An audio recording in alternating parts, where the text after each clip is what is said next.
Hey guys! Welcome to my channel and welcome back to a house building video. So this is the second part of building this like small mansion.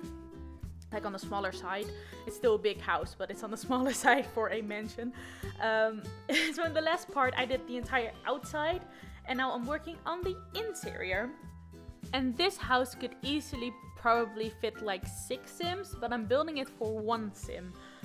So that's pretty interesting because usually I'm used to like using the space in the best possible way, so I can fit as many things in like a smaller house. But this time I had a lot of space and it was just like, how am I going to fill this?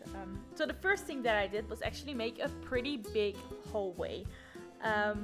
Sort of like an area where people can sit and wait if well, I'm not sure why they would sit and wait here, to be honest. Like I'm not sure why you wouldn't invite your guests in, but maybe you have like a reason and you say to them like, maybe just sit down there and I'm just going to get something ready and then you can join me. I'm not sure. I just made like a little seating area where you can sit if you walk in. It's also just like fun decorations. I really like the use of the small round table. Normally I use like end tables when I do that sort of stuff, like with chairs and a table next to it. But the round table actually fit way better, so that's something I will probably use more often.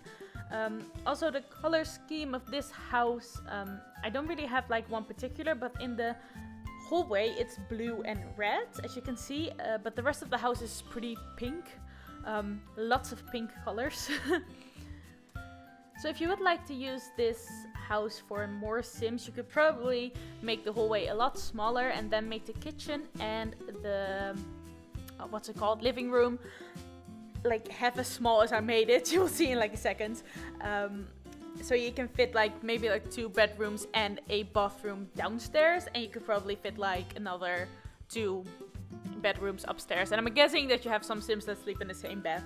If you don't, it might not house 6 Sims, maybe like a little less, unless you have children and they sleep in the same room. You know, it's not going to be like the biggest space for 6 Sims, but you can definitely fit 6 Sims in this house.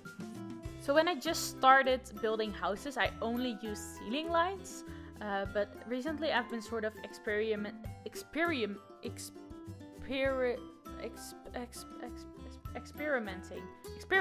That's the word I'm looking for, right?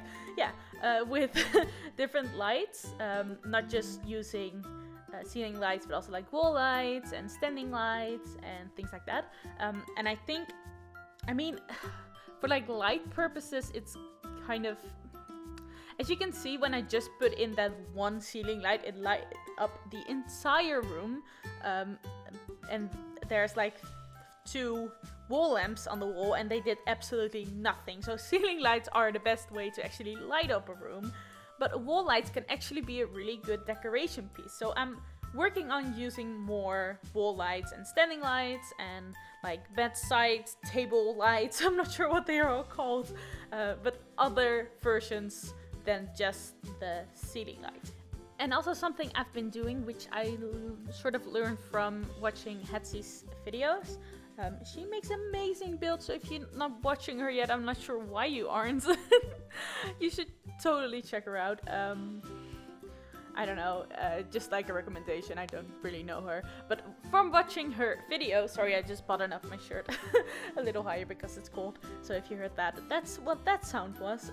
But what I learned from her video was using the chandeliers and making some of them bigger and some of them smaller, and like putting them on different angles so it looks more interesting.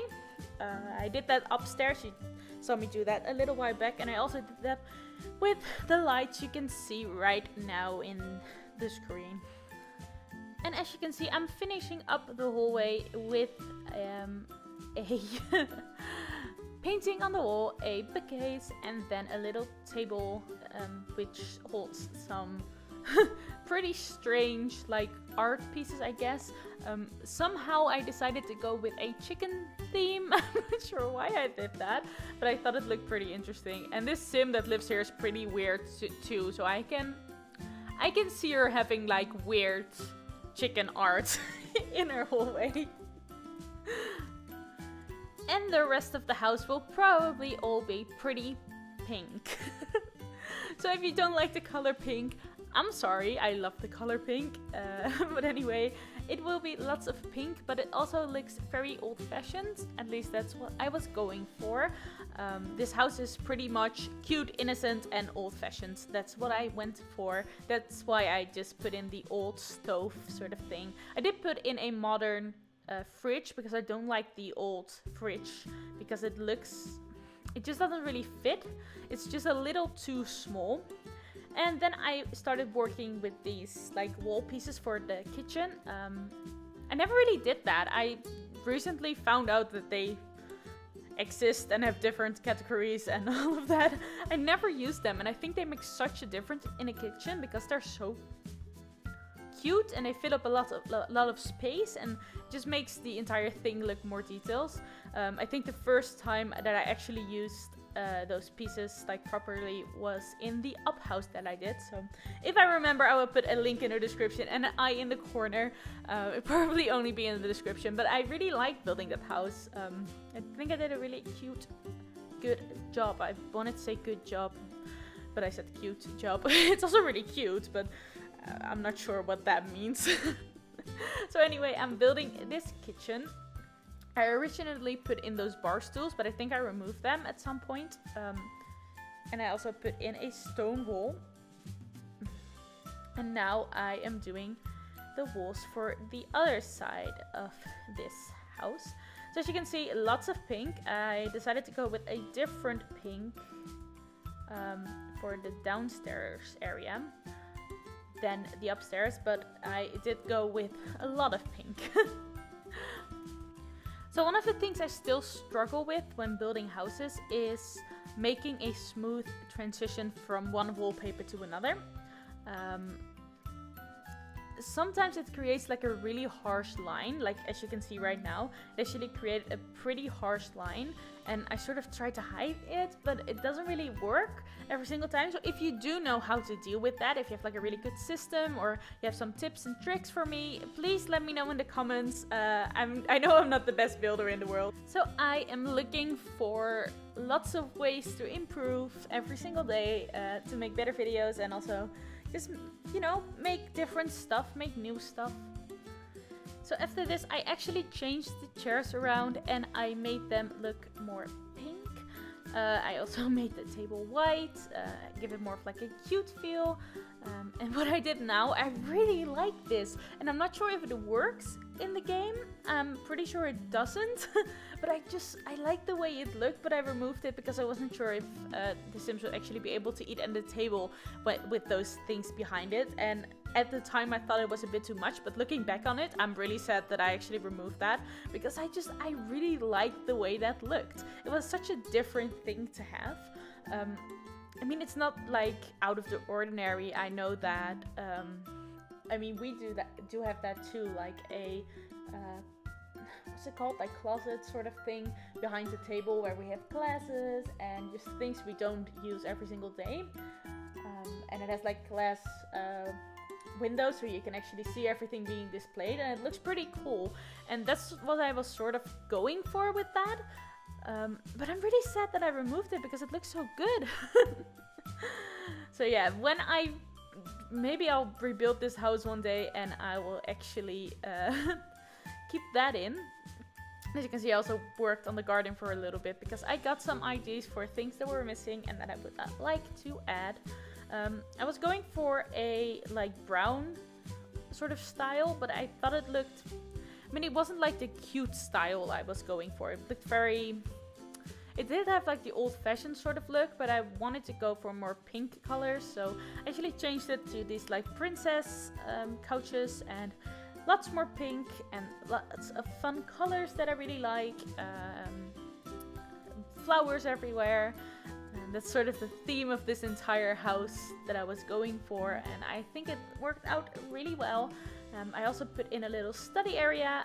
I first put in some bookcases, but I ended up, I'm pretty sure I ended up removing them because we already have a bookcase in the hallway, so I ended up putting down a desk right there with a chair and a computer probably, because otherwise why would you need a desk? And I'm not sure if they can use it for anything else. I mean, it looks cute. I sometimes do it and I'll just put down some books and I'll just pretend that it's a desk, but I've never really seen them use it other than for a computer thing. So maybe I'm wrong, maybe they can use it for something else, but I haven't seen it yet. So if you do know if The Sims can use desks for different purposes, please let me know. Like, I haven't been playing The Sims for The Sims. I haven't been playing this game or The Sims. One of those two, not together, for a really long time. I've only been playing this for like, maybe like a little over a year now. I'm not sure how long it is. But definitely not a long time. So there's still lots of things I need to learn. You might be wondering, why did you start a Sims channel if you don't know a lot about The Sims? But I think it's kind of funny too, because you sort of can explore with me. It's just like when the new expansion pack comes out, which I bought the new expansion pack. I'm so excited. I'll probably make a video about it tomorrow. I haven't played it yet. I recorded this voiceover first. I just bought it and downloaded it, but this video needs to go up, and I'm really excited about it. Seriously. But anyway, I think it's really fun when people discover new things in videos because they get so excited about it. And it's just fun to watch someone being excited. So that's sort of, I was like, I mean, I'm not the best builder. I don't create really good Sims. I don't know a lot about The Sims, but I really enjoy The Sims and also really enjoy making videos. So I thought, why not? Maybe some people will like it. And as of right now, I have 55 subscribers, which is insane to me. That's so many people. That's like, I mean, I can sort of imagine 55 people, and it's like 2 classrooms full of people. Like, I always like, when I was in school, I always compared groups of people to the amount of classrooms, or like, I've performed a couple of times and I know what different sizes of audiences look like. So when I reach 500, I can imagine 500 people, because the sort of theater where we performed in had 500 seats. I'm not sure, did I have 500 or was it 250? Whoa, I'm not sure. But if that's 250, 500 people is a lot. I'm glad I'm not at 500 yet. I hope I can reach 500 someday. I'm not sure what my goal is. Most people set like a goal for themselves. I think when I started it, my goal was sort of like 100. But I feel like I can do more. I don't want it to sound like I necessarily need more, but I think I can have more if I wanted to. That also doesn't sound great. I guess what I want to say is that I sort of want to, what's it called, like shoot for the stars, land on the moon sort of thing. Is that like the right way to say that? I'm not sure. Because if you set your goal to be very close, I guess I'm already like more than halfway through the 100 goal. So if I keep that as a goal, I never know what's going to happen if I push myself just a little harder. So if let's say my goal is to get 1,000 subscribers, that's a lot. I'm pretty sure I will never reach that. Maybe if I keep doing this for a really long time, but then again, YouTube does exist a really long time already, so we're not even sure how long YouTube is going to stay here. I'm not sure if YouTube is still a thing in 5 years, but let's say I shoot for 1,000 and then I get, let's say 200. But when I shoot for 100, I might just stay at 100. Does that make any sense? I'm not sure if I'm making this sense here. It makes sense in my mind. Like, always make your goal something very impossible. So when you try to reach the impossible, you can reach your best possible goal. So I guess my realistic goal would be to have, well, let's do it in 3 steps. So my really realistic goal would be to have 100 subscribers at some point. I think I can do that. I'm pretty sure I can do that. Then something is like a little more insane to me, but probably still doable, is like 500, and then like the best possible thing would be like 1000. So yeah, that's almost it for this video. I talked a lot in this one. So thank you so much for watching, and I will see you very soon. Goodbye!